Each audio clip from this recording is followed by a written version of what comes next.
Hello, friends! Welcome to Craving for Science and Technology. This is episode 2 of our space series. Let's talk about something that comprises 80% of the space according to scientists: dark matter. Yes, dark matter. Dark matter is a hypothetical component to our universe, used to explain many strange behaviors of stars and galaxies. Despite the almost overwhelming evidence that dark matter does indeed exist, we still don't know what it's made of.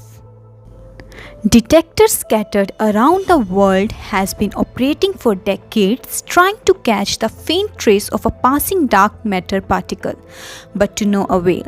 A new paper offers an alternative approach. We know that dark matter exists through a variety of astronomical observations.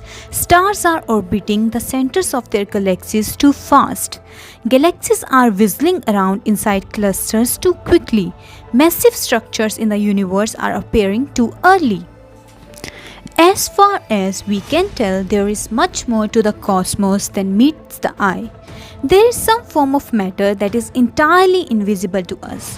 Whatever the dark matter is, it's a new kind of particle that doesn't interact with light, which means it doesn't emit, absorb, reflect, or refract electromagnetic radiations, which means we can't see it, which makes it dark. On the other hand of the scale, particle physicists have been concocting new particles as consequences for new theories of physics, and some of them fit the bill for what the dark matter could be. The most promising candidate is a particle known as WIMP, a weakly interactive massive particle.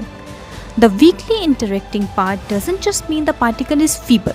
It means that the dark matter does occasionally interact with normal matter through the weak nuclear force. But as the name suggests, the weak nuclear force isn't the strongest, and it has very short range, making these interactions incredibly rare. But rare doesn't mean never, right? It's thought that billions, even trillions of dark matter particles are swimming through you right now. But since the dark matter hardly notices normal matter and vice versa, you simply don't feel it. You have to go out to big scales before you start to see its gravitational effects. Still, rarely a dark matter particle interacts with normal matter through the weak nuclear force.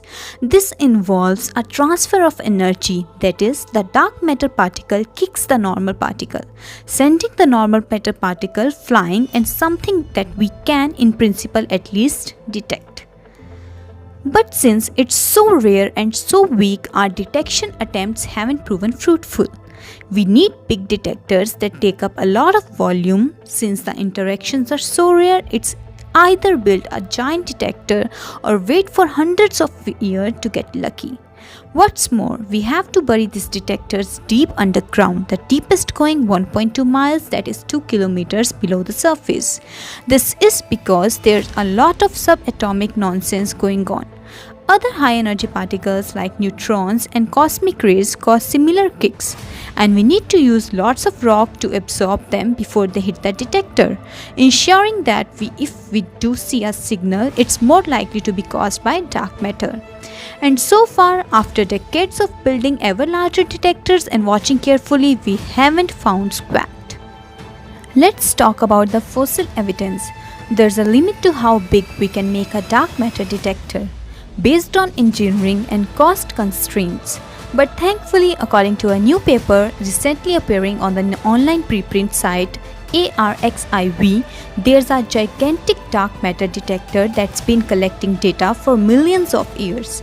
And it's right under our feet, right?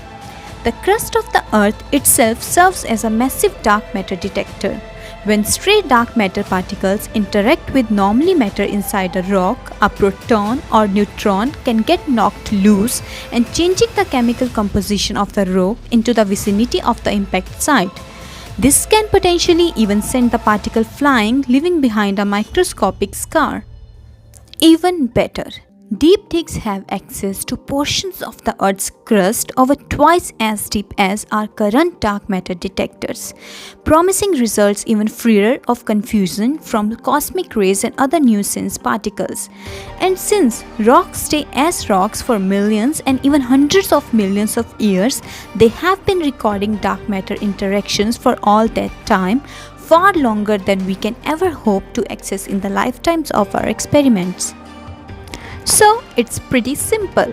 Dig up a bunch of rock and look it over with a fine-tooth microscopic comb, looking for any signs of subatomic violence.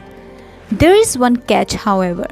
Earth rocks naturally contain some radioactive elements and radioactive decays which give rise to similar features. To solve this, the researchers suggest digging into oceanic crust, which is much more pure than the stuff that builds continents. With this in hand, the researchers predict that we could have a super detector within easy reach. Even a mere kilogram of rock would beat the sensitivity of the world's current best detectors.